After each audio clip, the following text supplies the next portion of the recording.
अच्छा सबरी non violence பண்ணேன் பேசுறான் நண்பர்கள் அனைவருக்கும் வணக்கம். இன்னைக்கான ப்ரோமோ 2 வந்துருச்சு. முதல்ல ப்ரோமோ 2ல என்னெல்லாம் நடந்தது அப்படின்றத பத்தி பார்ப்போம். அதுக்கப்புறம் நான் அதை எப்படி பார்க்குறேன்றதை பத்தி உங்க கூட ஷேர் பண்ணிக்கிறேன். முதல்ல வீடியோக்குள்ள போறதுக்கு முன்னாடி லைக் பண்ணுங்க. லைக் பண்ணீங்கன்னா ஐப்னு ஒரு ஆப்ஷன் வரும், அதுவும் பண்ணுங்க. அதே மாதிரி சப்ஸ்கிரைப் பண்ணாம பார்த்துட்டு இருக்கவங்க சப்ஸ்கிரைப் பண்ணிக்கோங்க. நீங்க ஐப் பண்ணீங்கன்னா இன்னும் நிறைய பேர்கிட்ட இந்த வீடியோ கொண்டு போய் காட்டும், அதனால தான் சொல்றேன். சரி, இப்ப விஷயத்துக்குள்ள வந்துடலாம். அது என்னன்னு பார்த்தீங்கன்னா, ஸ்டார்டிங்கே வந்து கமருதீன் பேசுறத காட்டுறாங்க. கமருதீன் சபரியை கூப்பிடுறாரு. மச்சான், நான் வைலன்ஸ் பண்றேன், கையை வைக்கிறேன்ற மாதிரிலாம் நீ சொல்ற, அப்ப இவர் பண்ணது என்னன்ற மாதிரி திவாகரை காட்டுறாரு. ஸோ திவாகர் என்ன பண்ணாரு அப்படின்றது தெளிவா தெரியல.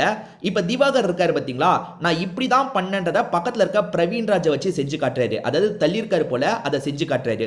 இதை தாண்டி வந்து எஃப்ஜே ஏதோ ஒரு வார்த்தையை திவாகர் சொல்லி கேட்டுட்டான் போல.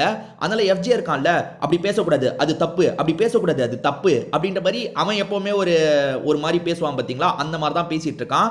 ரொம்ப ஆர்ஷா தான் அந்த வார்த்தையை திரும்ப திரும்ப சொல்லிட்டு இருக்கான். அப்ப திவாகர் எஃப்ஜேவை பார்த்து ஒரு விஷயத்த சொல்றாரு. நீ பெரிய உத்தம மாதிரி பேசாத அப்படின்ற மாதிரி சொல்றாரு.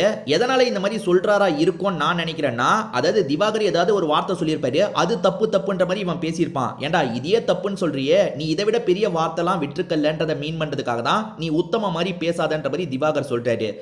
எஃப்ஜேவை சொன்னோன்னா இந்த இடத்துல சபரிக்கு கோவம் வந்துருச்சு. ஏன் அவன் உத்தமம் இல்லை, ஏன் அவன் உத்தமம் இல்லை அப்படின்ற மாதிரிலாம் கோவப்பட்டு இவர் பேச ஆரம்பிக்கிறாரு.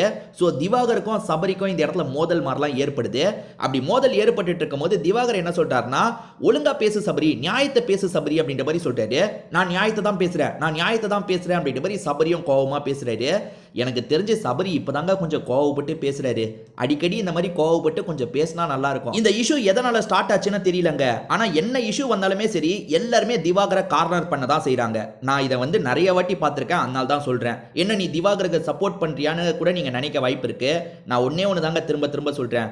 திவாகர் வெளியே பேசுறாரு பார்த்தீங்களா, கேஸ்ட் ரிலேட்டடா அவர் பேசுறதாகட்டும், அதே மாதிரி நடிப்புன்ற பேர்ல கழுத்து அறுக்கிறதாகட்டும், அதெல்லாம் நான் என்னைக்குமே சப்போர்ட் பண்றவன் கிடையாது. ஆனா ஒரு கேம்குள்ள வந்தாச்சு, அந்த கேம்குள்ள அவர் என்ன தப்பு பண்றாரு அதை தான் நம்ம பேச முடியும். அப்படி பார்த்தா திவாகரை நிறைய இடத்துல தப்பு பண்ணல, இவங்க எல்லாருமே திவாகரை கார்னர் பண்றாங்க. அதாவது கானா வினோத்துக்கும் இவருக்கும் ஒரு இஷ்யூ வந்து, கானா வினோத் 4 வார்த்தையை விடுறாரு, திவாகர் 4 வார்த்தையை விடுறாருன்னு வச்சுக்கோங்களேன். இவங்க திவாகரை தான் சமாதானப்படுத்துறாங்க, திவாகர் பண்ணது தான் தப்புன்ற மாதிரி எல்லாருமே திவாகரை தான் சுத்து போடுறாங்களே தவிர அவர்கிட்ட பெருசா கேட்க மாட்டாங்க. ஸோ எந்த இஷ்யூ வந்தாலுமே சரி பாருங்க, திவாகர் பக்கம் திரும்பி அண்ணன் அப்படி பேசாத, நீ அப்படி பேசுனது தப்புன, டே அவன் அப்படி பேசுறான்டா அதனால நான் இப்படி பேசுறேன்னா புரிஞ்சுக்கவே மாட்டாங்க. அதனால தான் திவாகர் அடிக்கடி இந்த வார்த்தையை யூஸ் பண்ணுவாரு. நியாயமா பேசுங்க, நியாயமா பேசுங்க, 2 பேரையும் பாத்தீங்களா, நியாயமா பேசுங்கன்னு சொல்றாரு. நிறைய இடத்துல சபரி அந்த சண்டையை கண்ட்ரோல் பண்றதுக்காக வரும்போது நீ அப்படி பேசியிருக்க கூடாது என்னன்றாரு. ஏன்டா எதிர ஒருத்தன் அப்படி பேசுறான், அதுக்கு பதிலுக்கு பேசினா நீ அதெல்லாம் புரிஞ்சுக்கவே மாட்டீங்களா? அப்படிதான் இருக்கு. நிறைய இடத்துல இவங்க திவாகரை வச்சு ஸ்கோர் பண்றதுக்கு ட்ரை பண்றாங்க. திவாகரை தைரியமா அடிக்கலாம், பிரச்சனை இல்லை. இந்த எஃப்ஜேலாம் இவன் இவ்வளவு துள்றான்ல, பார்வதி கிட்ட பார்வதி எவ்வளவு அட்டகாசம் பண்றாங்க. இப்ப திவாகராது மேக்சிமம் இடத்துல ரொம்ப அட்ராசிட்டி பண்றவர் இல்லைங்க, ஆனா பார்வதி எல்லா இடத்துலயும் வேணும்ட்டே பிரச்சனை பண்றவங்க. இந்த எஃப்ஜேக்கும் பார்வதிக்கும் கூட சண்டை வந்திருக்கு. ஆனா பார்வதிக்கு இவன் போன லெவலை விட திவாகர் கிட்ட டக்கு டக்குன்னு அதிக லெவலுக்கு போயிடுறான். நீங்க நல்லா நோட் பண்ணி பாருங்க. பார்வதி கிட்டயும் எஃப்ஜே போவான், ஆனா அது கூட ஒரு லெவலோட இருக்கும். ஆனா திவாகர் கிட்ட இவன் எக்ஸ்ட்ரீம் போயிடுறான். வெட்டிடுவன்னு சொன்னானா இப்ப அதே மாதிரி தான் வந்து அடிக்கிறதுக்காக ஓங்கி வரான், அவரை பிடிச்சி தள்ளிலாம் விட்டுட்டு இருக்கான். அதே மாதிரி சபரி பார்வதி கிட்ட இப்பெல்லாம் பேசி நீங்க பார்த்திருக்கீங்களா? பேசவே மாட்டாரு. ஏன்னா பார்வதி கிட்ட பேசினா பார்வதி பதிலுக்கு எப்படி பேசுவாங்கன்னு அவருக்கு நல்லா தெரியும். அப்ப பேசுற வாய்ப்பை கூட திவாகர் கிட்ட நம்ம யூஸ் பண்ணிக்கலாம். திவாகர் ஈஸி டார்கெட்டா இருக்காரு, யூஸ் பண்ணிக்கலான்னு எல்லாருமே ட்ரை பண்றாங்க. நான் இன்னமும் உறுதியா சொல்றேன், ஃபர்ஸ்ட் நாள்ல இருந்து இதை தான் பண்ணிட்டு இருக்காங்க. பிரவீன் ராஜ் திவாகரை ட்ரிகர் பண்றாரு. ஸ்டார்டிங் வேணும்ட்டே பிரச்சனை பண்ணதுக்கு காரணம் அதுதான்.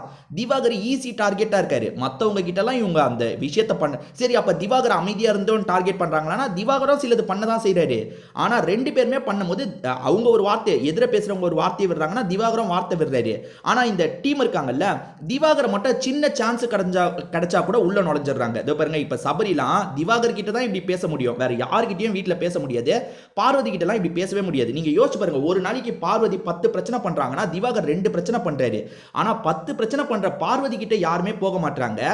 2-3 பிரச்சனை பண்ற திவாகர் கிட்ட எல்லாருமே வந்துடுறாங்க பாருங்க. சபரி வந்து ஏன் மத்த பிரச்சனையில வரல, இந்த பிரச்சனைக்குள்ள நுழையிறாரு. முதல்ல இன்னைக்கு எபிசோட்ல என்ன நடந்தது அப்படின்றத நம்ம பார்த்துருவோம். அதுக்கப்புறம் டீட்டெயிலா அதை பத்தி நம்ம பேசுவோங்க. அதுக்கு முன்னாடி நான் என்ன சொல்றேன்னா, இந்த சண்டை இருக்குல்ல, கடைசியில பாசிட்டிவா திவாகருக்கு தான் முடியும். நீங்க வேணா பொறுத்திருந்து பாருங்க. திவாகர் தான் கடைசியில நல்லவரா மாத்துவாங்க. இவங்க எல்லாருமே பண்றது திவாகருக்கு தான் பாசிட்டிவா முடியும். நீங்க வேணா பொறுத்திருந்து பாருங்களேன்.